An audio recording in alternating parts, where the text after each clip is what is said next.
तो यहाँ देखते हैं magnetic field at a point on axis of a current carrying circular loop. एक सर्कुलर लूप है या सर्कल है या रिंग है, मान लो सर्कुलर, उसमें करंट फ्लो कर रहा है, उसकी एक्सिस पे कोई पॉइंट है, उस पॉइंट पे हम मैग्नेटिक फील्ड निकालना चाहते हैं इस करंट की वजह से। तो उसकी डेरिवेशन हम देखते हैं। पिछली बार हमने जो है बायट-सावर्त लॉ पढ़ लिया था और उसकी पहली एप्लीकेशन देख ली थी जिसमें हमने एक स्ट्रेट वायर की वजह से उसके नियर बाय रीजन में किसी पॉइंट पे मैग्नेटिक फील्ड कैलकुलेट करने का तरीका समझ लिया था कि कैसे होता है, उसके फॉर्मूले डिराइव कर लिए थे। आज उसकी हम सेकंड एप्लीकेशन देख रहे हैं जिसमें हमारे पास एक सर्कुलर रिंग है जिसमें करंट फ्लो कर रहा है। उस सर्कुलर रिंग की एक्सिस पे कोई पॉइंट है, उस पॉइंट पे हम उस करंट की वजह से मैग्नेटिक फील्ड कैलकुलेट करना चाहते हैं। ये सर्कुलर रिंग है, सेंटर O है सर्कुलर रिंग का, रेडियस इस सर्कुलर रिंग की R है, ये लाइन इसकी एक्सिस है। इस एक्सिस पे ये वो पॉइंट है P जहां पे हम मैग्नेटिक फील्ड निकालना चाहते हैं। इसमें फ्लो करने वाले करंट आई से करंट फ्लो कर रहा है। रिंग समझ लें कैसे है। रिंग जो है वो इस तरह से है, यानी कि रिंग का प्लेन इस बोर्ड के प्लेन के परपेंडिकुलर है। आधी रिंग बोर्ड के पीछे प्रेजेंट है इस तरह से। अगर बोर्ड यहाँ पे अज्यूम कर लीजिए तो आधी रिंग ऐसे प्रेजेंट है, वो इस फिगर में डॉटेड से दिखाई गई है, और आधी रिंग बोर्ड के बाहर प्रेजेंट है इस तरह से, वो ये बोल्ड लाइन से दिखाई गई। यहां से करंट मूव कर रहा है, यानी कि करंट ऐसे चल रहा है, आपके पास इस पोर्शन पे आके करंट अंदर जा रहा है। मैंने मार्क भी कर दिया आपके लिए कि आपको कन्वीनियंट रहे समझने में। यहां से करंट इनवर्ट जा रहा है, ठीक है, और इसी तरह अंदर से ऐसे घूमते घूमते इस जगह से करंट बाहर आ रहा है। मार्क कर दिया कि करंट यहां से आउटवर्ड आ रहा है। तो ये वो रीजन है जिसमें करंट ऐसे फ्लो करता हुआ गया, फिर यहाँ पे आकर के एंटर कर गया अंदर, फिर ये घूमता हुआ आया और ये नीचे आकर के इस जगह से बाहर निकल रहा है, ठीक है। ये पॉइंट P जो है सेंटर O से x डिस्टेंस पे प्रेजेंट है जहां पे हम मैग्नेटिक फील्ड निकालना चाहते हैं। तो सबसे पहले हमने क्या किया, अज्यूम कर लिया कि ये रिंग बहुत छोटे छोटे लीनियर एलिमेंट से मिलकर बनी है, यानी कि इसके डिफरेंशियल एलिमेंट्स ले लिए, हर एलिमेंट की लेंथ dl मान ली। ऐसे दो एलिमेंट्स आपको फिगर में दिख रहे हैं, एक का नाम EF लिखा है, दूसरे का नाम GH लिखा है। ये डायमीटर के ऑपोजिट एंड पे प्रेजेंट एलिमेंट्स मैंने मार्क किए हुए हैं। इस एलिमेंट की लेंथ भी dl मार्क की है, इस एलिमेंट की लेंथ भी dl मार्क की है। अब ये छोटा सा वायर का पोर्शन हो गया हमारे पास, ठीक है ना, ऐसा एक पोर्शन हो गया आपके पास वायर का छोटा सा। पूरे मार्केट को समझ लीजिए पर स्मॉल समझिएगा कि इसका स्मॉल पार्ट हम कोई कंसिडर कर रहे हैं, ऐसे स्मॉल पार्ट अज्यूम कर लीजिएगा, इतना सा पोर्शन हम कंसिडर कर रहे हैं इसका। तो यहाँ पे करंट इनवर्ट जा रहा है और ऊपर करंट इनवर्ट है और नीचे एक जगह आएगी जहां से करंट बाहर जा रहा है। तो सबसे पहले तो मैंने इसे राइट हैंड में होल्ड किया, राइट हैंड थंब रूल, तो फील्ड बनी इस तरह से। सेंटर इस एलिमेंट पे लाई करेगा, यानी कि कंपास का जो टिप होता है वो यहां रख दिया मैंने इस जगह पे, सेंटर में, ठीक है। और फील्ड अब इसके चारों तरफ बननी है। ये वायर इस तरह से हो गई तो फील्ड का सर्कल इस तरह से बनेगा। यहाँ पे मैंने सर्कल की टिप रख दिया, ऐसे सर्कल बनेगा यूं। तो इस पॉइंट पे निकालना है, यहां से यहां तक ये रेडियस जैसा टर्म हो गया उस सर्कल का। This is radius of that circle R, ठीक है। अब फील्ड कैसे थी, सर्कल को ट्रेस आउट किया मैंने तो सर्कल बनना शुरू हुआ। यहां से बनाना शुरू करता हूं, इस तरह से बनना शुरू हुआ, ऐसे घूमता हुआ सर्कल आएगा, इस तरह से जा रहा है। तो यहाँ पे सर्कल की ट्रेसिंग की डायरेक्शन में जैसे फिंगर्स मेरी कर्ल कर रही थी उस डायरेक्शन में मैग्नेटिक फील्ड मांगी। तो इस एलिमेंट की वजह से जो मैग्नेटिक फील्ड है वो ये वाली मैग्नेटिक फील्ड है। इसी तरह ये डायमेट्रिक ऑपोजिट एंड के लिए लिया, यहां से करंट आउटवर्ड आ रहा है तो इसको ऐसे होल्ड किया। अब सर्कल इस तरह से बनेगा, सर्कल कंपास का टिप यहाँ पे रखा, ये रेडियस हो गई, और सर्कल कैसे बनाना है, इस तरह से बनाना है। तो सर्कल इस तरह से बनना शुरू हुआ, इस पॉइंट पे टेंजेंट ये हो गया in the direction of the curl of the finger. Tangent की डायरेक्शन ये हो गई, ये मैग्नेटिक फील्ड की डायरेक्शन हो गई due to the element GH। अब मैंने देखा इन फील्ड्स के दो कंपोनेंट्स हैं। वो कंपोनेंट कौन कौन से हैं, एक कंपोनेंट जो इस एक्सिस के अलोंग डायरेक्टेड होगा, पैरेलल होगा। जो पैरेलल का सबस्क्रिप्ट में लगा रखा है वो पैरेलल टू द एक्सिस के लिए लगा रखा है, यानी कि इस dv का एक कंपोनेंट इस डायरेक्शन में आएगा towards O, parallel to the axis. ऐसे ही इस dv जो EF की वजह से प्रोड्यूस हुआ है उसका भी एक कंपोनेंट अलोंग द एक्सिस आएगा O की तरफ। लेकिन जो components perpendicular to the axis है वो आप देख रहे हो ऑपोजिटली डायरेक्टेड है। अब जितना डिस्टेंस ये है उतना ही डिस्टेंस ये है, जितनी एलिमेंट की लेंथ ये है उतनी एलिमेंट की लेंथ ये है। एलिमेंट कैसे है फिर से एक बार समझ लीजिए, एलिमेंट आपके पास इस तरह से बोर्ड के प्लेन के अंदर जा रहा है। ये पी पॉइंट कहां पे है आपका, अगर ये वाला एलिमेंट कंसीडर कर रहा हूं तो पी पॉइंट कहीं यहां पे प्रेजेंट है। तो ये एलिमेंट के साथ थोड़ा पास में समझते हैं इसे, पॉइंट लेकर के आपको देखना आसान होगा। ये एलिमेंट हो गया और ये कंसर्न पॉइंट पी हो गया। अब देखिए एलिमेंट की डायरेक्शन ही जो है डीएल की डायरेक्शन, आई की जो डायरेक्शन होती थी वही डीएल वेक्टर की डायरेक्शन होती थी, तो डीएल वेक्टर की डायरेक्शन ये हो गई। Small r vector position vector जो होता था उस पॉइंट का, वो डायरेक्शन ये हो गई। इन दोनों के बीच में एंगल कितना बना, 90 डिग्री, 90 डिग्री का एंगल बन रहा है। तो जो हम dB लिखते थे बायोट-सावर्ट लॉ के accordingly, dB equals to mu naught upon 4 pi I dl sine theta upon r square, उसमें जो साइन थीटा वाला टर्म है वो साइन 90 हो गया, क्योंकि थीटा 90 डिग्री है। इस तरह की पोजीशन हो गई आपके पास। इस जगह पे करंट गोइंग इनवर्ड, ये करंट इनवर्ड जा रहा है और ये इसके साथ प्रेजेंट है, तो एलिमेंट के साथ ये 90 डिग्री बनाता हुआ हो गया आपके पास। The same situation is here, current outward निकल रहा है, रेडियस वेक्टर इस तरह से डायरेक्टेड है पी की तरफ, इनके बीच में एंगल 90 डिग्री है। अब बायोट-सावर्ट लॉ के अकॉर्डिंगली डीबी जिन फैक्टर्स पर डिपेंड करता था वो सारे फैक्टर्स दोनों एलिमेंट्स के लिए सेम है। इसका मतलब है जितना मैग्नीट्यूड इस फील्ड का है उतना ही मैग्नीट्यूड इस फील्ड का है। तो ये दोनों कंपोनेंट्स इक्वल मैग्नीट्यूड के हो गए, डायरेक्शन ऑपोजिट है, ये दोनों तो कैंसिल हो जाएंगे। ऐसे ही अगर हम कोई भी डायमीटर के ऑपोजिट एंड वाला पेयर लें, जैसे हमने ये डायमीटर के ऑपोजिट एंड के एलिमेंट्स का पेयर लिया, ऐसा ही मैं कह रहा हूं पूरी रिंग पे कोई भी पेयर ले लो।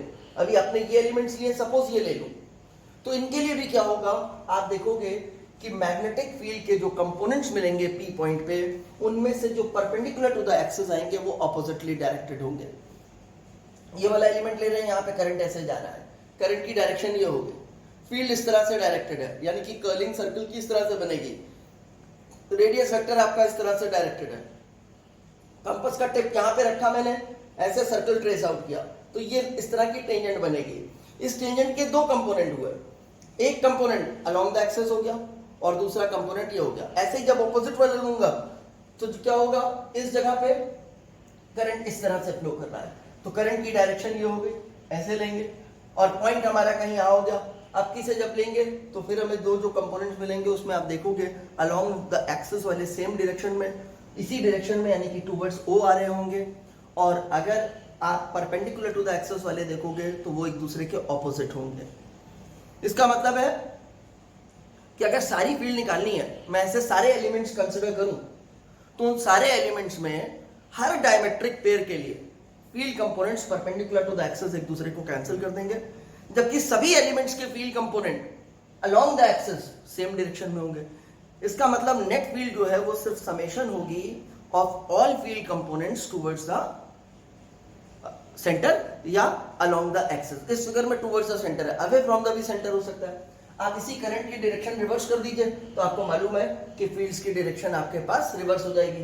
तो जो फील्ड ऐसे थी वो फील्ड इस तरह से चली जाएगी इसके ऑपोजिट में, जो फील्ड इधर थी वो फील्ड ऐसे आ जाएगी। तो परपेंडिकुलर कंपोनेंट्स अभी भी ये रहेंगे, लेकिन अलोंग द एक्सिस वाले कंपोनेंट्स इस तरफ आ जाएंगे। इसका मतलब है करंट की डायरेक्शन रिवर्स करने पे आपके पास क्या हो जाएगा, फील्ड की डायरेक्शन इस सर्कुलर रिंग की वजह से इसके एक्सिस पे जो फील्ड की डायरेक्शन होगी वो अवे फ्रॉम द सेंटर हो जाएगी। अभी जो फिगर बना हुआ है उसके अकॉर्डिंगली टुवर्ड्स द सेंटर है, होगी हमेशा net field along the axis, either towards the center or away from the center depending on the direction of the flow of the current in the circular loop। अब किसी भी element की वजह से जो मैग्नेटिक फील्ड है उस magnetic field की बात करते हैं, वो मैग्नेटिक फील्ड की स्ट्रेंथ कितनी है, d due to any element. Biot Savart law के अकॉर्डिंगली लिखते हैं इसे mu naught upon 4 pi IDL sine 90 degree. आपने देखा था आर वेक्टर और डीएल वेक्टर के बीच में एंगल 90 डिग्री था, अपॉन आर स्क्वायर। तो इसको थोड़ा सा और सिंप्लीफाई कर दें, dv equals to mu naught upon 4 pi IDL sine 91 हो गया, और इस आर स्क्वायर की वैल्यू हो गई, इस राइट एंगल ट्राइंगल से देख लीजिए या इस राइट एंगल ट्राइंगल से देख लीजिए, तो आपके पास इसकी वैल्यू हो गई अंडर रूट में आर की, अंडर रूट में r square plus x square, इसको स्क्वायर करेंगे तो रूट नहीं आएगा, यानी कि r square plus x square. ठीक है, अब हमने सारा एक्सप्लेनेशन लिख दिया। कि हम डायमेट्रिक पेयर्स लेंगे एलिमेंट्स के तो उसमें फील्ड कंपोनेंट्स जो परपेंडिकुलर टू द एक्सिस होंगे वो कैंसिल आउट हो जाएंगे, field component along the axis वाले सेम डायरेक्शन में होंगे। ऐसे ही अगर हम सारे एलिमेंट्स ले लें तो सभी में पेयर्स में परपेंडिकुलर कंपोनेंट्स कैंसिल आउट हो जाएंगे, पैरेलल वाले कंपोनेंट्स ऐड होंगे और नेट फील्ड मिलेगी। इसका मतलब नेट फील्ड बी जो है वो समेशन होगी सारे फील्ड कंपोनेंट्स की जो पैरेलल टू एक्सिस होंगे, ठीक है। तो डीवी पैरेलल टू एक्सिस निकालना है। अब आप देख रहे हो अगर फील्ड ये है और इसके दो कंपोनेंट्स लिखे हैं आपने, तो आपके पास जो कंपोनेंट इस डायरेक्शन में आएगा ये दो एंगल्स हमने थीटा अज्यूम कर रखे हैं। थीटा किसके किसके बीच का एंगल है, तो आप देखो इस वाली लाइन जो कि उस सर्कल की रेडियस है। मैंने कहा था सर्कल की टिप यहाँ पे रखोगे, पेंसिल यहाँ पे रखोगे, आप सर्कल ट्रेस आउट करोगे तो उस सर्कल की रेडियस है आपके पास। और फिंगर्स की कर्लिंग कैसे, यहाँ करंट इनवर्ट जा रहा है तो इस तरह से है, यानी कि यहाँ पे आपने कंपास की टिप रख दी, ये कंपास खोला, यहाँ पे पेंसिल आई, इस तरह से सर्कल आपका घूमेगा ऐसे। तो ये वाला फील्ड कंपोनेंट आया, तो ये रेडियस है और ये टेंजेंट है, ये दोनों तो परपेंडिकुलर हो गए। सिमिलरली और ये परपेंडिकुलर हो गए। इसका मतलब है मैं कह सकता हूं कि ये वाली लाइन और ये वाली लाइन आपस में परपेंडिकुलर है, और इसी तरह से ये वाली लाइन और ये वाली लाइन आपस में परपेंडिकुलर है। और आप देख रहे हो कि इस लाइन के लिए तो ये दोनों ये परपेंडिकुलर लाइन है ही। इसका मतलब जो एंगल इन दोनों के बीच में है या इन दोनों के बीच में है वही इन दोनों के बीच में होगा। दो लाइंस और उनके नॉर्मल्स के बीच का एंगल इक्वल होता था।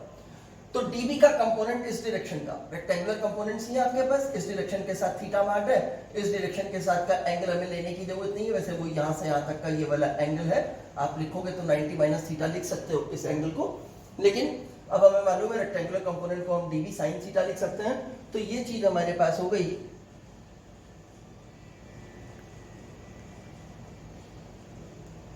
डीबी साइन थीटा, ठीक है। तो चलिए देखते हैं, वैल्यूज प्लेस करते हैं। पहले साइन थीटा की भी वैल्यू निकालना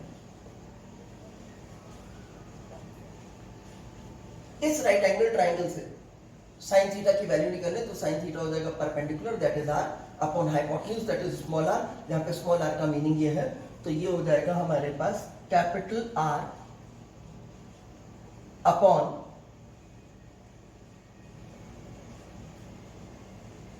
under root r square plus x square. DB की वैल्यू हमें पता है फर्स्ट इक्वेशन, बी को हमने मैथमेटिकली ये लिख रखा है second equation, third equation. From 1, 2 and 3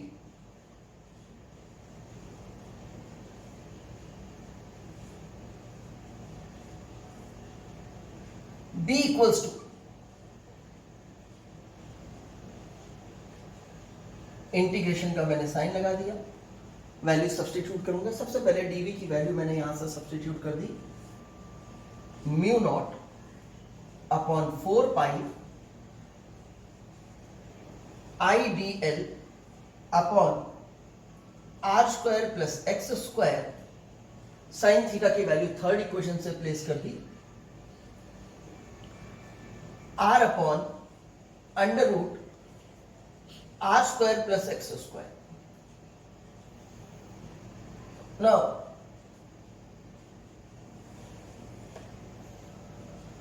b equals to जो कांस्टेंट्स है उन्हें इंटीग्रेशन के बाहर कर लेते हैं, mu naught I r upon 4 pi, ये दोनों टर्म मल्टीप्लाई होंगे, सेम बेस है, इस बेस पे पावर 1 है, इस बेस पे पावर हाफ है, तो पावर ऐड हो जाएंगी मल्टीप्लिकेशन पे, पावर हो गई 3/2, r square plus x square की पावर 3/2। इंटीग्रेशन में बच गया आपके पास dl।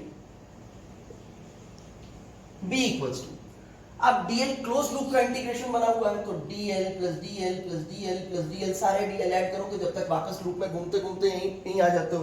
तो सबसे ऊपर वाले पॉइंट से स्टार्ट किया आपने, dl plus dl plus dl plus dl plus dl plus dl, ऐसे घूमते गए वापस यहाँ तक।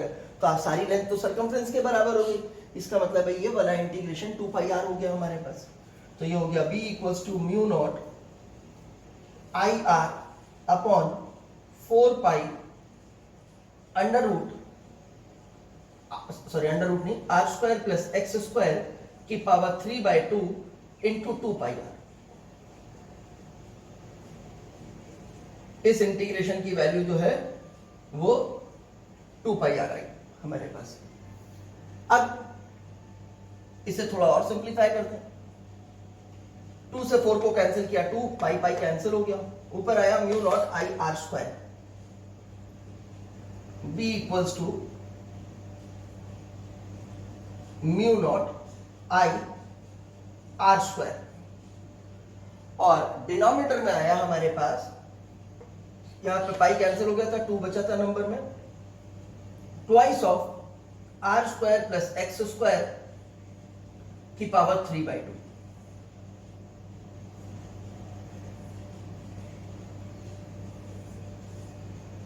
ये मैग्नेटिक फील्ड निकल आई हमारे पास सेंटर ऑफ द कॉइल पे, ठीक है ना, centre of the circular coil, sorry on the axis, centre कह रहा हूं मैं, on the axis at a point x units from the centre of the coil field निकल आई हमारे पास। ये फील्ड निकली है। इधर का पार्ट मैं थोड़ा सा रब कर लेता हूं फर्दर लिखने के लिए। पहली स्पेशल कंडीशन लेते हैं कि अगर इस लूप में कैपिटल N टर्न्स होते हैं, अभी तो हमने सिंगल लूप का लिया था ऐसे, मतलब एक वायर घुमाई, फिर दूसरी घुमाई, फिर तीसरा लूप, चौथा लूप, पांचवा लूप, ऐसे घुमाते गए, N टर्न्स बना दिए हमने, तो क्या हो जाएगा, हर टर्न की फील्ड इतनी आएगी, और N टर्न्स हो गए तो N टाइम्स हो जाएगी इसकी फील्ड, यानी कि सिंपली इसमें N से मल्टीप्लाई हो जाएगा, तब हमारे पास B कितना हो जाएगा, तब B हो जाएगा हमारे पास mu naught N I R square, N I R square upon twice of R square plus x square to the power 3/2। ये फील्ड आ जाएगी if there are N turns, ठीक है।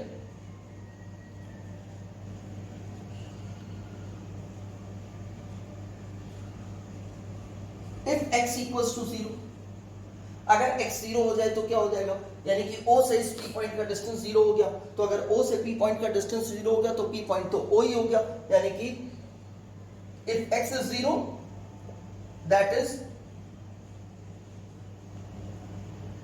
when P and Q coincide, यानी कि आपको field मिलेगी, अगर हम ये कंडीशन रख दें तो हमें सेंटर पे मिलेगी, B एट सेंटर।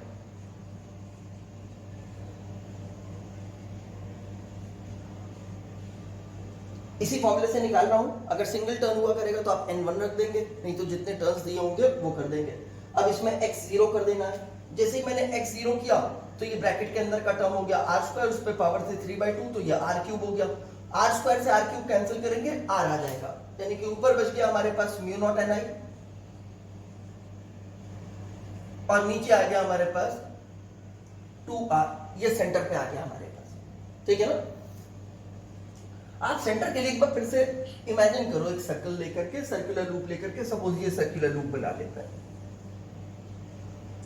ये जो एरो लगाए ये करंट की डायरेक्शन है, करंट इस तरह से फ्लो कर रहा है। मैं इसका कोई भी छोटा पार्ट लूं, सपोज ये ले लूं, इसका डिफरेंशियल एलिमेंट डी लेंथ का, डीएल लेंथ का,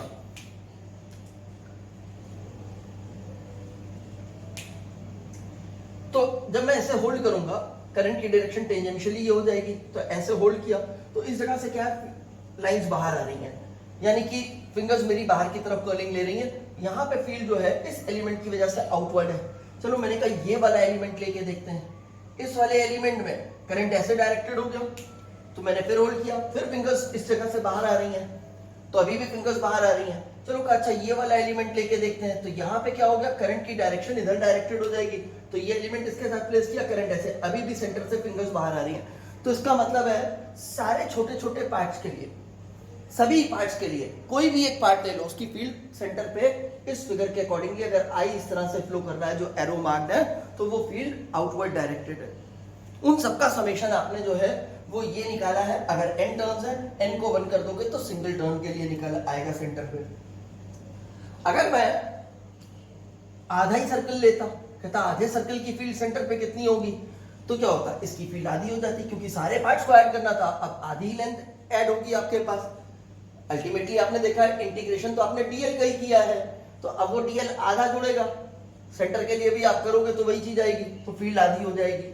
अगर आप 1/4 ऑफ अ सर्कल लोगे यहां तक तो इस फील्ड का 1/4 ही हो जाएगा। इसका मतलब हम किसी आर्क की वजह से भी निकाल सकते हैं। तो चलिए एक बार आर्क का भी फॉर्मूला लिख लेते हैं।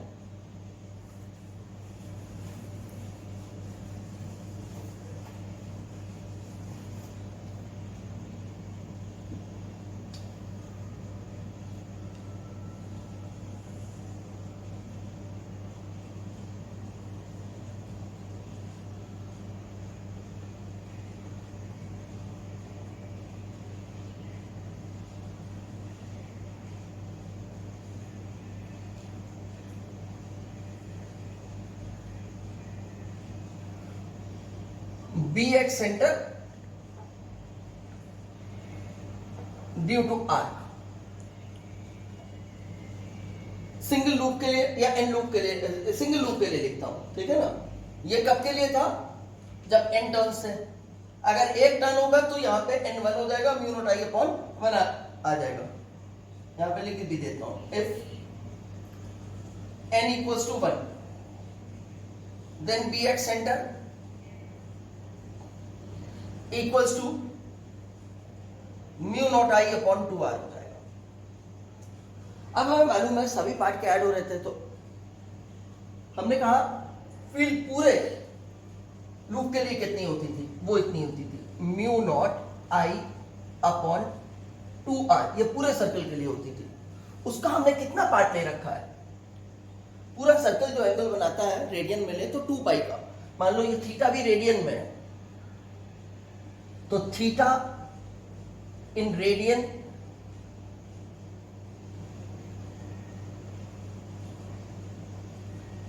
Upon 2 pi. ये आर्क की वजह से फील्ड हो जाएगी, यानी कि कितनी हो जाएगी, यहां पे लिखता हूं एक बार, B at centre due to an arc equals to mu naught I upon 2r into जो आर्क ने एंगल सेंटर पे सबटेंड किया हुआ theta in radian upon 2 pi, या फिर B at centre due to arc equals to mu naught I upon 2r into theta in degree upon 360 degree. ये हो जाएगी आर्क की वजह से, ठीक है। अब इसी में n टर्न्स होंगे तो n से मल्टीप्लाई कर देना। ये सिंगल टर्न के लिए लिखा हुआ है, n टर्न्स होंगे तो n के लिए। तो इसका मतलब है अब हमारे को सर्कुलर कॉइल की वजह से उसकी एक्सिस पे फील्ड निकालनी है, तो उसका फॉर्मूला मालूम चल गया, कैसे डिराइव करते हैं, और वो फॉर्मूला भी मालूम चल गया। और सेंटर पे फील्ड निकालनी है तो उसका भी फॉर्मूला मालूम चल गया। सेंटर पे फील्ड निकालनी है, पूरा सर्कल नहीं है, सर्कल का कोई पार्ट है, कोई आर्क है, उस आर्क की वजह से सेंटर पे फील्ड कितनी होगी उसका भी निकालने का हमें फॉर्मूला मालूम चल गया। डायरेक्शन जो है वो आप हमेशा राइट हैंड थंब रूल से लोगे। जैसे इस केस में मैं पूछूं डायरेक्शन क्या होगी इस फील्ड की, तो आप क्या करोगे, इसका एक छोटा पार्ट ले लो। सपोज मैंने ये वाला छोटा पार्ट ले लिया, करंट की डायरेक्शन ये एरो के अलोंग हो गई, तो मैंने अपना राइट हैंड ऐसे होल्ड किया, तो अब मैं सर्कल बनाऊंगा यहाँ पे सेंटर रख करके, तो इसके आसपास का सर्कल इस तरह से बनेगा। ये रीजन फील्ड आउटवर्ड आ रही है, ठीक है ना, तो फील्ड आउटवर्ड हो गई यहाँ पे। बाकी आप चाहो तो डीएल क्रॉस आर से भी निकाल सकते हो। इसको एक बार फिर से बना रहा हूं, नीचे देखिएगा।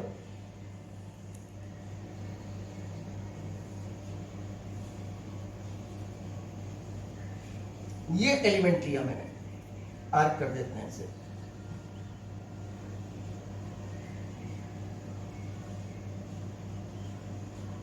मान लीजिए ये आर्क है, करंट इस तरह से फ्लो कर रहा है आई, तो डीएल वेक्टर की डायरेक्शन ये हो गया आपके पास डीएल वेक्टर की डायरेक्शन। इस तरह से करंट की जो डायरेक्शन होती थी वो डीएल वेक्टर की डायरेक्शन होती थी। इस एलिमेंट में करंट इस तरह से हो गया, ठीक है। आर वेक्टर की डायरेक्शन डीएल वेक्टर से उस पॉइंट की पोजीशन जिस पे आप फील्ड निकाल रहे हो, तो ये आर वेक्टर की डायरेक्शन हो गई। आर वेक्टर इस तरह से डायरेक्टेड हो गया आपके पास, और डीएल वेक्टर इस तरह से डायरेक्टेड हो गया, ठीक है। अब आपको करना क्या है, जो फॉर्मूला होता था वेक्टर फॉर्म में वो क्या होता था, बायोट-सावर्ट लॉ के accordingly dv equals to mu naught upon 4 pi I dl vector cross r vector upon r cube. ये हमने वेक्टर फॉर्म में फॉर्मूला लिखा था, यानी कि डायरेक्शन निकलने के लिए dl क्रॉस r करना है, तो dl क्रॉस r किया तो dl से चले r की तरफ, डायरेक्शन क्या आई हमारे पास, क्लॉकवाइज आई। अगर क्लॉकवाइज आ रही है तो फील्ड की डायरेक्शन क्या हो जाएगी हमारे पास,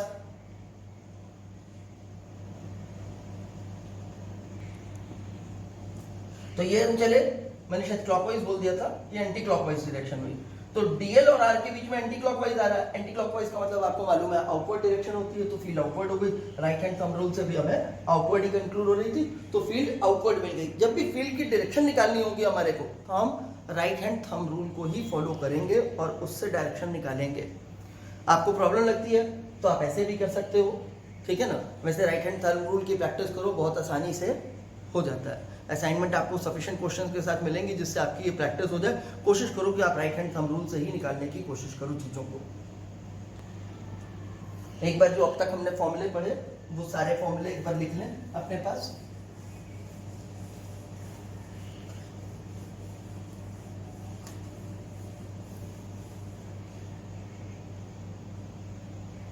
पहले सर्कल वाले लिख लेते हैं जो आज हमने पढ़ा, उसके बाद स्ट्रेट वायर का भी कर लेंगे एक बार।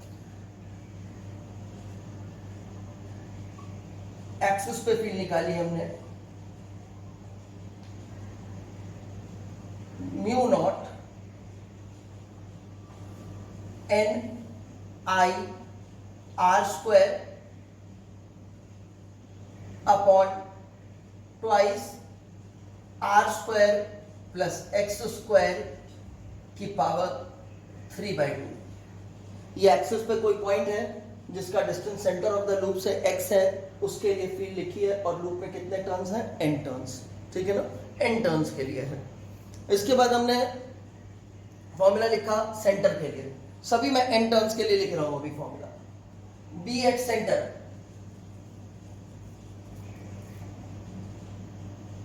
हमें मालूम है सेंटर करने के लिए सिर्फ हमें x 0 करना है, तो x 0 कर दें तो ये बनता है हमारे पास mu naught N I upon 2r। यहां पे x 0 होते ही r स्क्वायर हुआ, r स्क्वायर पे पावर 3/2, तो r स्क्वायर इंटू r की power 2 into 3/2 that is r cube. r square से r क्यूब को कैंसिल किया, एक r बच गया, एक 2 था, ये हो गया हमारे पास सेंटर के लिए आ गया। इसके बाद आर्क के लिए, ये भी मैं n टर्न्स के लिए लिखूंगा, सिंगल टर्न होगा तो आप n1 कर देंगे। आर्क के केस में most of the time turn जो है वो 1 ही होगा आपके पास, ठीक है ना। इसके लिए हमने लिखा formula mu naught N I upon 2r into theta. Theta कौन सा एंगल है, angle subtended by the arc at the centre. किसमें ले लिया, सपोज इन रेडियन ले लिया, और नीचे 2 पाई कर दिया। ये कौन सा एंगल है, angle at centre by the arc.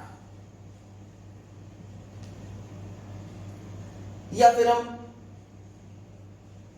B eight are के लिए फॉर्मूला लिख सकते हैं mu naught N I upon 2r into theta in degree upon 360 degree. ये थीटा क्या है, ये यही वाला एंगल है, सेम एंगल जो आर्क ने सेंटर पे सबटेंड किया, बस अब उसका यूनिट बदल दिया, डिग्री में ले रहे हैं। लॉन्ग स्ट्रेट वायर के लिए एक बार देखिए क्या लिखा था हमने, नहीं लॉन्ग नहीं, सिंपली स्ट्रेट वायर के लिए कर देते हैं। लॉन्ग करनी होगी तो कंडीशंस लगाएंगे। एक स्ट्रेट वायर है,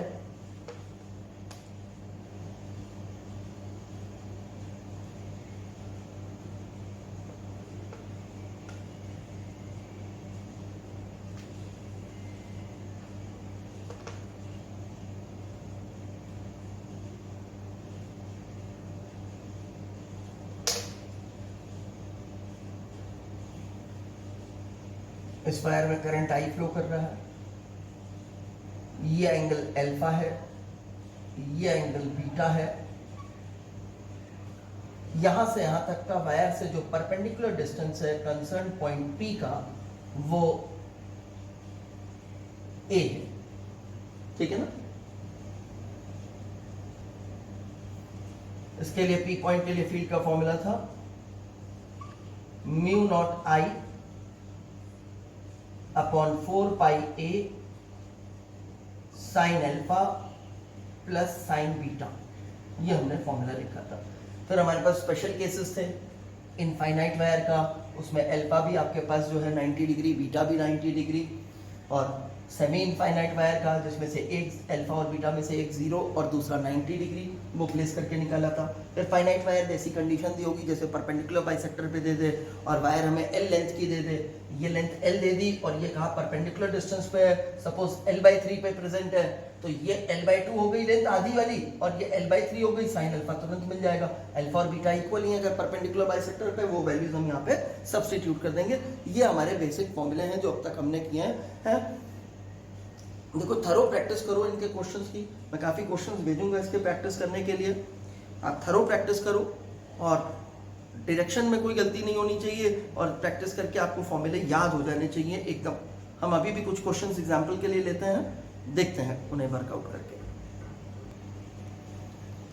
क्वेश्चन है हमारे पास कि फिगर शोज अ long horizontal straight wire, long है हॉरिजॉन्टल है यानी कि ग्राउंड के पैरेलल हो गई, इस तरह से एक लॉन्ग वायर हो गई आपके पास ऐसे, a long horizontal straight wire carrying a current of 90 ampere from east to west direction, east से वेस्ट की तरफ इसमें करंट फ्लो कर रहा है 90 एम्पियर का। कह रहा है find the magnetic field at the point P which is at a distance of 3.3/2 meter from the wire and lies vertically below the wire, यानी कि ये वायर हो गई तो इसके वर्टिकली नीचे आना है। कितनी दूर आना है आपको, ऐसे इसमें करंट फ्लो कर रहा था, इस तरह से यहाँ तक आना है। ये लेंथ आपके पास 1.5 मीटर है, ये लॉन्ग वायर है जिसमें करंट फ्लो कर रहा है, यहाँ पे आपको निकालना है। अब देखो यहाँ पे मैग्नेटिक फील्ड निकालने को कह रहा हूँ और बहुत क्लियर डायरेक्शंस आपको मेंशन है। ऑप्शन का क्वेश्चन है तो आपको देख के मालूम चली जाता है कि डायरेक्शन दी है या मैग्नीट्यूड ही दिया है सिर्फ, लेकिन अगर सब्जेक्टिव क्वेश्चन की तरह हम ले रहे हैं और हमें डायरेक्शंस दी गई हैं तो हमें फिर डायरेक्शन बताना चाहिए। तो सबसे पहले तो हम डायरेक्शन ही कंक्लूड करने की बात करते हैं।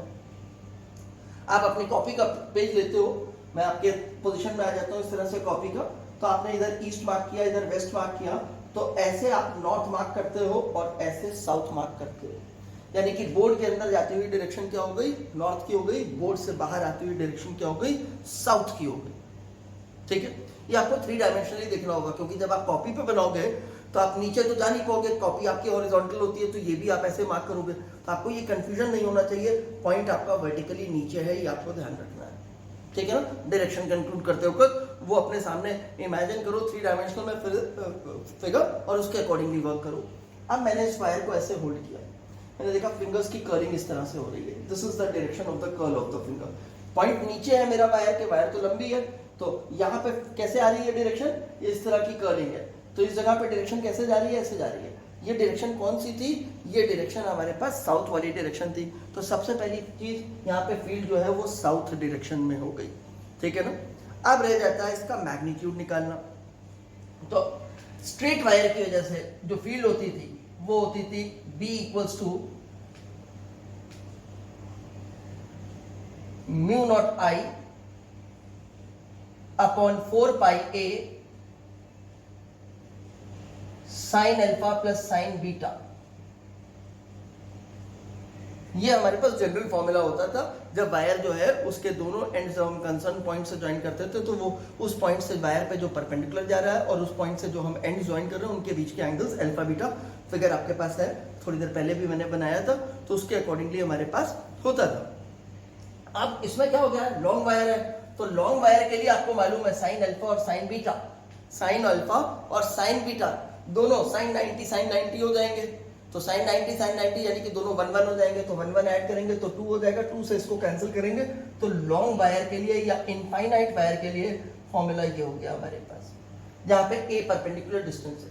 अब हम देखें, मैंने क्या किया, इसे कैंसिल नहीं किया, 4 ही रहने दिया, क्योंकि म्यू नॉट अपॉन 4 पाई की वैल्यू लिखना ज्यादा कन्वीनियंट होता है हमारे को। हमें मालूम है SI यूनिट्स में 10 की पावर -7 लिखना होता है इसे हमारे को, तो इसे 4 रहने दिया, तो एक 2 बचा हुआ है मेरे पास, दिस मच इनटू 2। अब मैं देखूं मुझे क्या क्या मालूम है, इतनी चीज की म्यू नॉट अपॉन 4 पाई की वैल्यू मुझे मालूम है 10 की पावर -7, आई की वैल्यू मुझे दी गई है 90 एम्पियर, ए की वैल्यू मुझे दी गई है 3/2 मीटर, और ये नंबर ही है, तो इसका मतलब है मेरे पास कुछ नंबर्स आ गए जिन्हें मुझे सिंप्लीफाई करना है, तो चलो प्लेस करके देखते हैं वैल्यूज। तो मैंने लिखा b इक्वल्स टू, सबसे पहले म्यू नॉट अपॉन 4 पाई की वैल्यू लिख दी 10 to the power -7 SI units में, करंट की वैल्यू लिख दी SI यूनिट्स में 90, ए था हमारे पास, वो था 3/2, तो उसे मैंने लिख दिया 3/2, 1 इंटू 2 ये था, ये लिख दिया, सब कुछ SI यूनिट में किया है, तो फील्ड भी मुझे SI यूनिट में मिलेगी, टेस्ला या वेबर पर मीटर स्क्वायर भी लिख सकते हैं। इसे सिंप्लीफाई करते हैं, ये 2 ऊपर चला जाएगा, 4 हो गया, 3 से 90 को कैंसिल कर दिया, 30 हो गया, इंटू 10 की power -7 tesla, b equals to, इन दोनों का मल्टीप्लिकेशन 1.20 दे रहा है, उसे 1.2 कर देता हूं या 1.20 कर देता हूं, तो इंटू 10 की पावर 2 लिखूंगा और 1 इंटू 10 की पावर -7 लिखूंगा, तो दिस मच इंटू 10 की पावर -5 टेस्ला। ये हमें मैग्नेटिक फील्ड जो है मिल गई, और जैसे ही हम इसे वेक्टर में लिखेंगे तो हमें डायरेक्शन क्या मिली थी, साउथ, टूवर्ड साउथ में लिख देंगे, इतनी फील्ड हो गई, ठीक है ना। ये फील्ड हमने वेक्टर फॉर्म में कैलकुलेट कर ली। चलिए नेक्स्ट क्वेश्चन देखेंगे।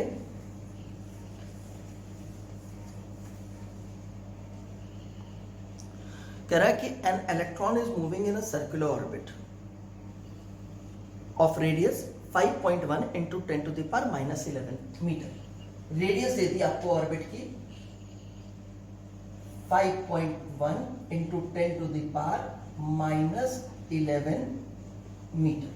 कौन मूव कर रहा है, इलेक्ट्रॉन मूव कर रहा है, और कह रहा है उसकी फ्रीक्वेंसी यानी कि number of revolutions per second जो है उसकी बात कर रहा है, तो वो कह रहा है 6.8 into 10 to the power 15, 6.8 into 10 to the power 15 revolutions per second है।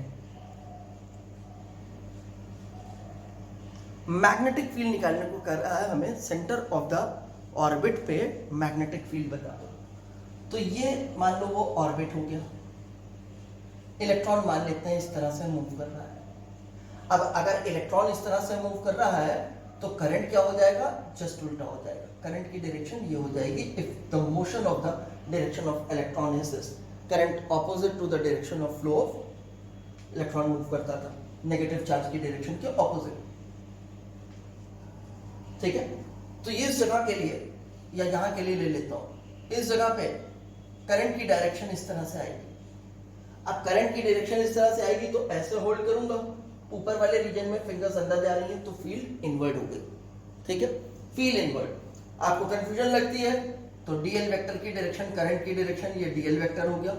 इस पॉइंट पे फील्ड निकालने जा रहे हो, ये एलिमेंट है, पोजीशन वेक्टर ऐसे डायरेक्टेड हो गया आपके पास, आर वेक्टर ऐसे हो गया, डीएल क्रॉस आर करना है, ये आप क्लॉकवाइज जा रहे हो, क्लॉकवाइज का मतलब इनवर्ड हो गई, ठीक है ना। तो फील्ड आ गई आपके पास इनवर्ड, इससे भी खैर हमें यहाँ डायरेक्शन नहीं बतानी इनवर्ड आउटवर्ड, क्योंकि हमें बताया नहीं है कि इलेक्ट्रॉन क्लॉकवाइज सेंस में मूव कर रहा है या एंटी क्लॉकवाइज डायरेक्शन में। हम मैग्नीट्यूड ही बताएंगे यहाँ पे, सिर्फ अपनी प्रैक्टिस होती रहे हमारी, डायरेक्शन में हमसे गलती ना हो, इसलिए आपको बताया यहाँ पे।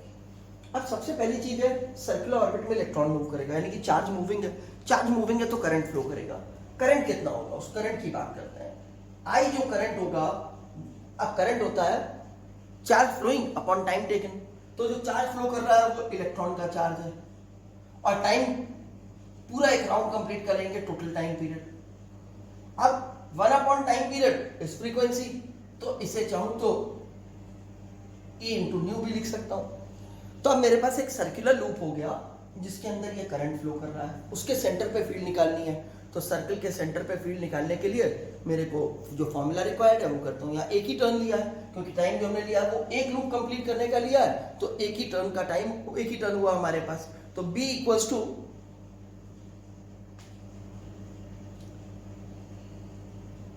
Mu naught I upon 2r था ये फॉर्मूला हमारे पास, mu naught I upon 2r था, ठीक है। मैंने इसमें क्या किया, 2 पाई से यहां पे मल्टीप्लाई कर दिया डिनोमिनेटर में, और 2 पाई से यहां पे मल्टीप्लाई कर दिया डिनोमिनेटर में। आप समझ रहे हैं ऐसा क्यों किया, ये हो जाएगा इतना टर्म म्यू नॉट अपॉन 4 पाई, जिसकी वैल्यू मैं आसानी से 10 की पावर -7 रख पाऊंगा, ठीक है। तो अब मेरे पास i की जगह भी i की वैल्यू रख देता हूं, एक बार इसको अरेंज करके लिख देता हूं, b equals to mu naught upon 4 pi into 2 pi, ये वाला 2 पाई, i की जगह E इंटू न्यू, जहां पे E is the magnitude of the charge of an electron, upon r, r is the radius of the loop. अब electron के charge का magnitude आपको पता है, इस चीज की वैल्यू आपको पता है, it is 10 to the power -7 in SI unit, ये तो नंबर ही है 2 पाई।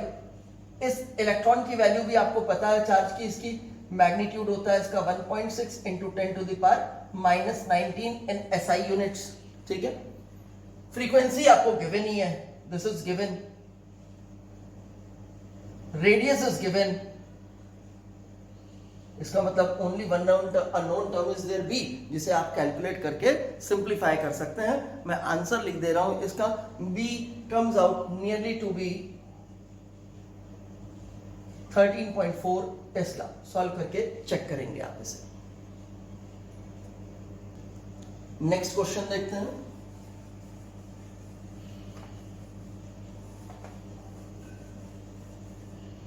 नेक्स्ट क्वेश्चन हमसे कहता है कि 5 एम्पियर का करंट है जो एक स्क्वायर लूप में फ्लो कर रहा है, उस स्क्वायर लूप के हर साइड की लेंथ 4 सेंटीमीटर है।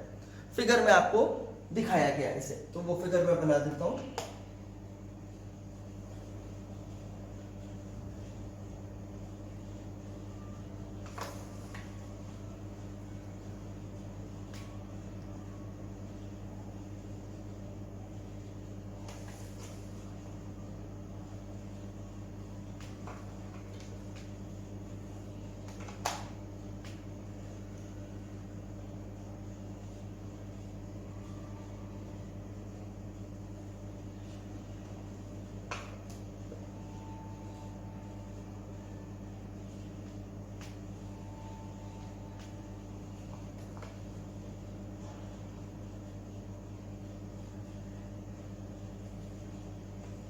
मान लीजिए this is that square loop, कह रहा है इसमें 5 एम्पियर का करंट फ्लो कर रहा है, तो इस तरह से मान लो 5 एम्पियर का करंट फ्लो कर रहा है।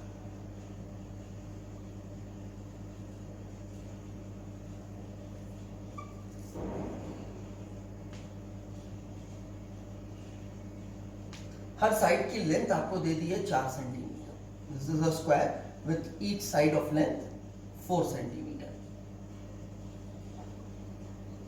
अब देखें क्या कहता है हमसे, कहता है कि मैग्नेटिक फील्ड निकाल दो at the centre of the loop.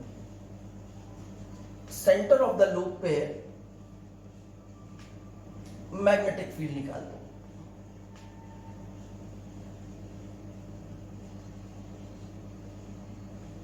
मान लीजिए this is the centre of the loop.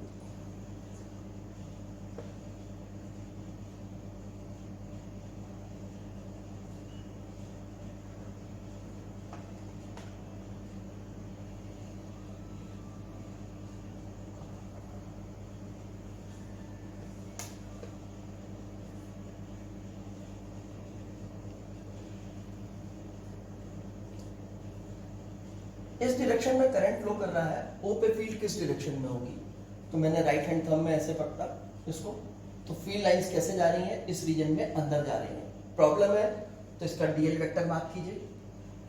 DL vector ये हो गया ऊपर वाले आर्म के लिए। इसका आर वेक्टर मार्क कीजिए। आर वेक्टर पॉइंट पी की पोजीशन डिफाइन करने वाला वेक्टर होगा। एलिमेंट यहां पे ले लीजिए तो वो इस तरह से आ जाएगा। ये आपके पास आर वेक्टर की डायरेक्शन हो गई। इसके ठीक सामने यहाँ पे आपने एक छोटा सा एलिमेंट कंसिडर कर लिया, ये डीएल वेक्टर का, उसके डीएल की डायरेक्शन मार्क कर दी, आर की वेक्टर मार्क कर दी। अब आप इस तरह से चले, ये देखिए क्लॉकवाइज है, क्लॉकवाइज का मतलब फील्ड इनवर्ड हो गई। इसी तरह से इससे देखा, इससे भी इनवर्ड है, इससे देखेंगे इससे भी इनवर्ड है, इससे देखा इधर से ऐसे आकर के अंदर जा रही है, इससे भी इनवर्ड है। नहीं तो आप सिमिलरली डीएल क्रॉस आर से भी फील्ड की डायरेक्शन निकाल सकते हैं। यानी कि चारों पार्ट्स के लिए फील्ड जो है वो इनसाइड डायरेक्टेड है। आपने सर्कल में भी देखा था, इस तरह से करंट फ्लो करता तो हर पार्ट की फील्ड एक ही डायरेक्शन में होती थी आपके पास। वैसे यहाँ पे है सर्कल क्या है, एक regular polygon of infinite sides. ये 4 साइड का रेगुलर पॉलीगन बना हुआ है आपके पास। चलिए आप जरा देखें, ये वाली लेंथ कितनी हो गई, आधी हो गई स्क्वायर के साइड की, यानी कि 2 सेंटीमीटर हो गई। ये क्या चीज आ गई, जो हम फॉर्मूले में यूज करते थे, हमारा फॉर्मूला था B equals to mu naught I upon 4 pi a sine alpha plus sine beta. उस फॉर्मूले में ये a हो गया, a की वैल्यू 2 सेंटीमीटर हो गई।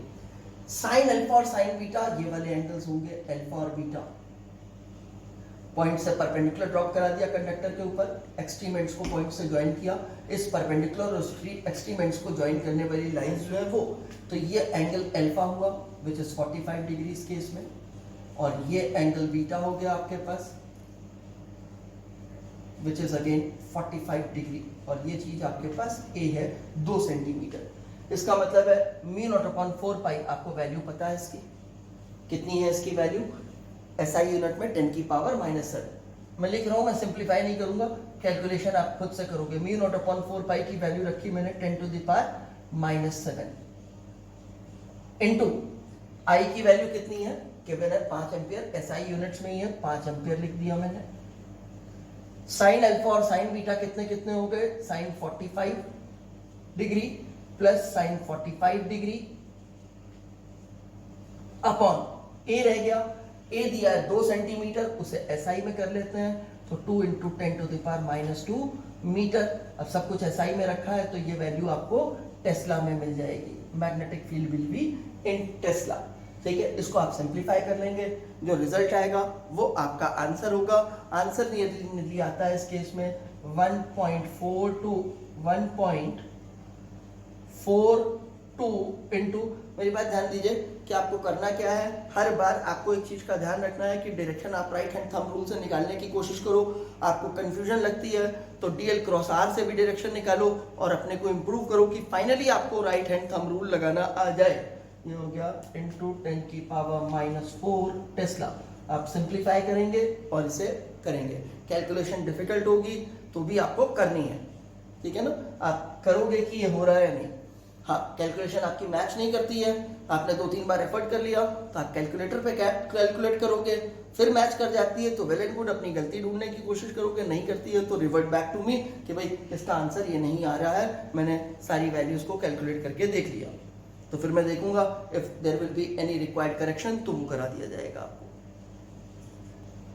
एक और क्वेश्चन देखते हैं। ये कहता है हमसे कि हमारे पास एक वायर है जिसके 2 लॉन्ग स्ट्रेट पार्ट्स हैं और एक क्वार्टर सर्कल का पार्ट है एज शोन इन फिगर। तो वो फिगर देखते हैं क्या है।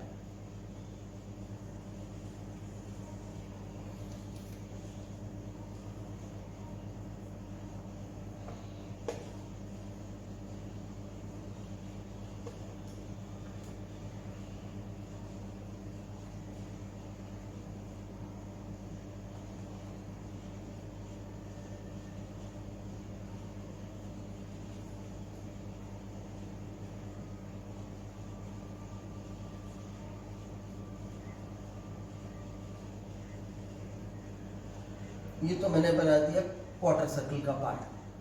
अब जो 2 लॉन्ग स्ट्रेट पार्ट्स हैं उनको देखिए कैसे हैं वो।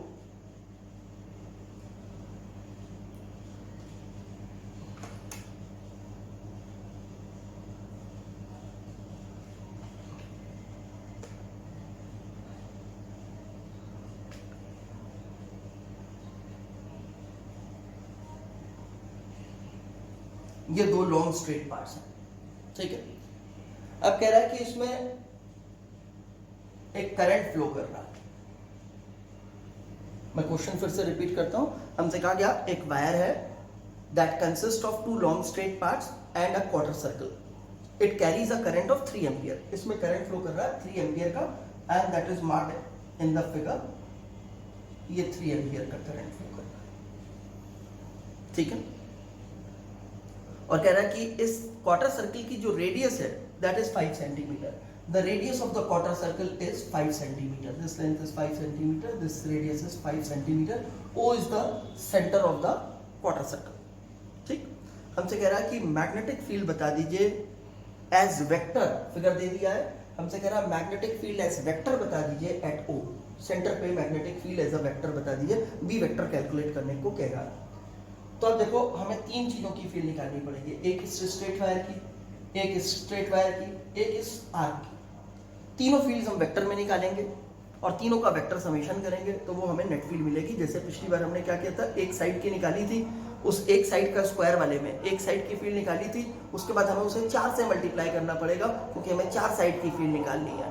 तो एक की फील्ड निकालेंगे इंटू 4 कर देंगे स्क्वायर वाला जो फिगर था हमारा 5 एम्पियर वाला, ठीक है ना। तो अब बिल्कुल सेम तरीके से इस पार्ट की फील्ड,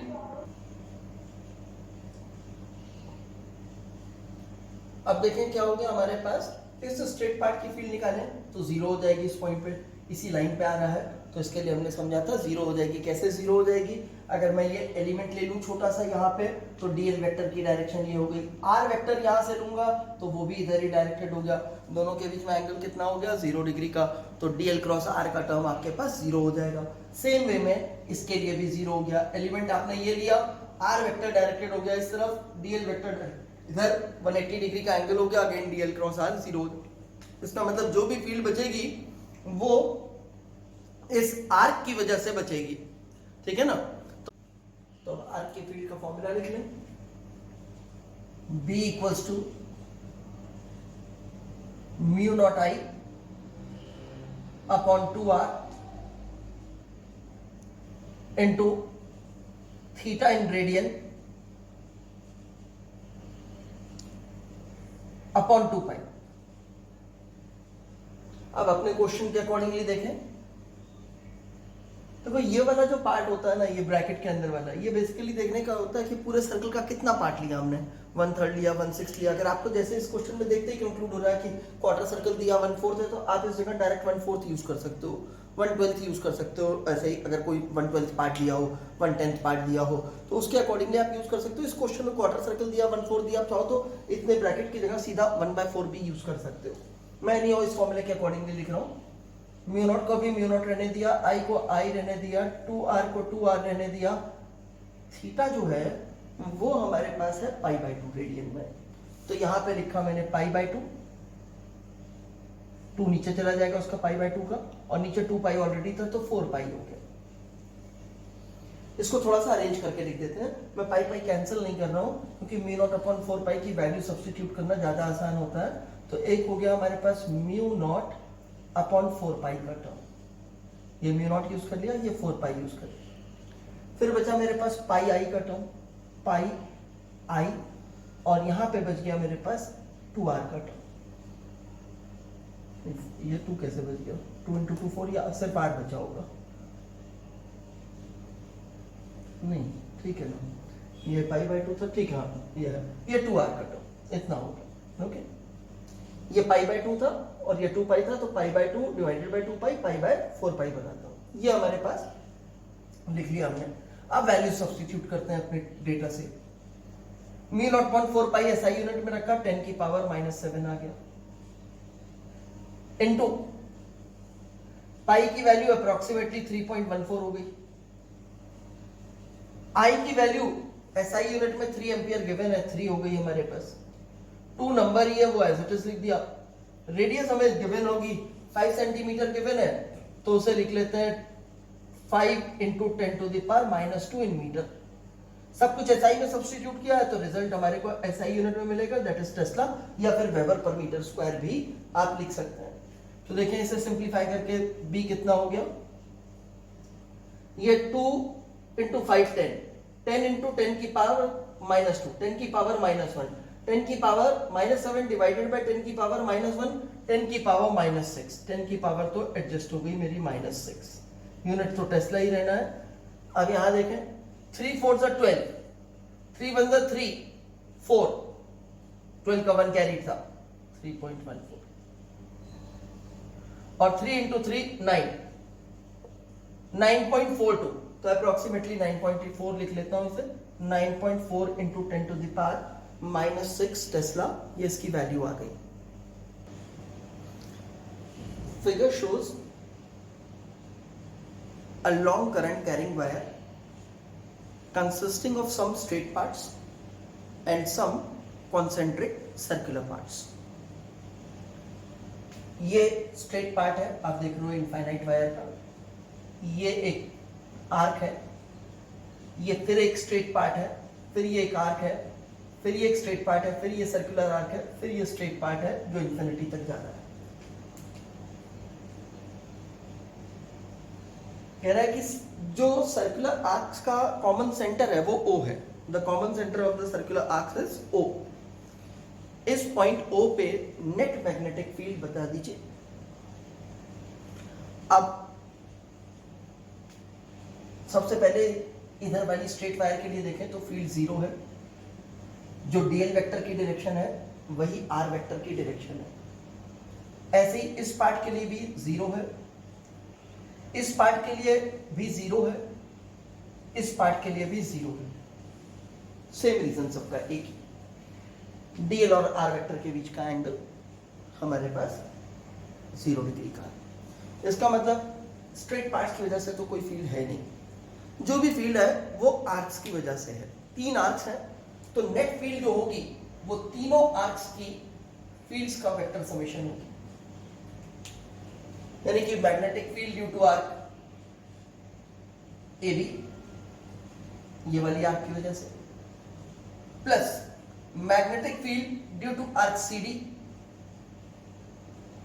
इस वाली आर्क की वजह से, plus magnetic field due to the arc e f.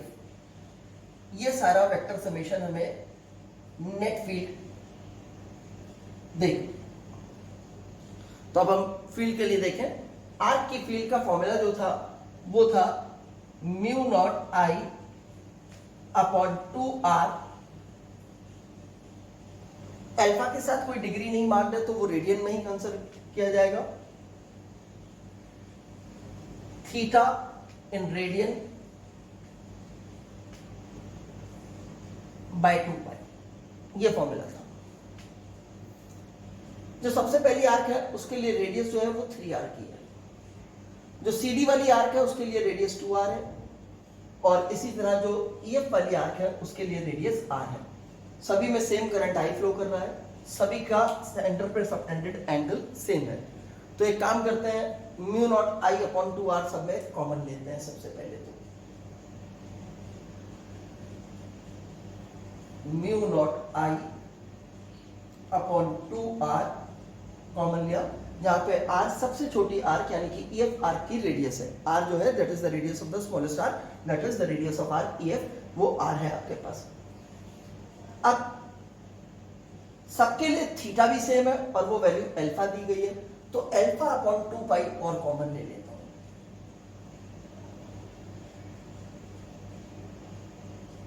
ये अल्फा अपॉन 2 पाई मैंने और कॉमन कर। अब ए बी आर्क के लिए देखते हैं। हमारे पास अगर हमने ए बी आर्क के लिए लिखा होता तो इस आर्क की जगह हम क्या यूज कर रहे होते? ए बी वाली आर्क में 3r यूज कर रहे होते। वो 3 रह गया हमारा डिनोमिनेटर का, बाकी सब कुछ हमने लिख लिया है। उस डिनोमिनेटर का वो 3 रह गया है डिनोमिनेटर में, तो पहला टर्म आ गया 1/3। डायरेक्शन देखें इसकी कितनी है, इस तरह से जा रहा है, तो इसका मतलब है इस जगह पे फील्ड इनवर्ट हो गई। तो इनवर्ट की डायरेक्शन इसके लिए मार्क कर देते हैं। ये फील्ड आ गई इनवर्ट डायरेक्शन में, प्लस ये वाली फील्ड लिखते हैं CD वाली। CD के लिए बाकी सब कुछ तो सेम है। इस r की जगह में 2r यूज करना था तो उसका 1/2 बचा हुआ है, तो वो 1/2 लिख दिया। उसकी डायरेक्शन देखें क्या है, ये इस तरह से है, ये राइट हैंड होल्ड किया, फील्ड आउटवर्ड आ गई।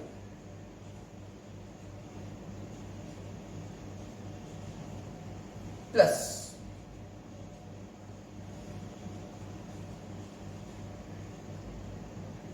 आखिरी आर्क पे आ जाए अपनी EF पे, उसके लिए R ही है, तो उसके लिए r को r रहने दिया था तो वो बाहर है, यानी कि ये सिर्फ 1 है हमारे पास, 1 लिख दिया। डायरेक्शन इसकी क्या है, करंट पहले वाली यानी कि AB की सेंस में है, वही इसमें भी है, तो आपको वही डायरेक्शन मिलेगी जो इसकी मिली है, इनवर्ड। बाकी आप निकालना चाहें तो ऐसे निकाल सकते हैं, यहाँ से फील्ड आउटवर्ड, यहाँ से इनवर्ड, तो ये इनवर्ड फील्ड आ गई। इसको फर्दर सिंप्लीफाई करते हैं, B equals to mu naught I alpha upon 4 pi r, ये टर्म तो मैंने ऐसे टेस्ट लिख दिए। अब मुझे दिख रहा है कि ये दोनों फील्ड्स एक डायरेक्शन में, इन दोनों का सम ऑब्वियसली हाफ से बड़ा है, तो नेट फील्ड तो आउटवर्ड ही मिलेगी, तो मैंने आउटवर्ड डायरेक्शन भी कॉमन कर दी, ये आउटवर्ड दिखती फील्ड, इसको 1/3 लिख दिया, क्योंकि आउटवर्ड कॉमन लिया है तो माइनस, सॉरी इनवर्ड कॉमन लिया है तो इस आउटवर्ड को लिख सकता हूं माइनस आउटवर्ड, तो ये -1/2 हो गया और ये +1 हो गया। 1 में से हाफ माइनस हो गया, हाफ बचा, 1/3 और हाफ को ऐड किया, 5/6 हो गया। 5/6 उसमें मल्टीप्लाई कर दिया हमने, 5 mu naught I alpha 24 pi r inward, ये हमारे पास नेट फील्ड आ गई।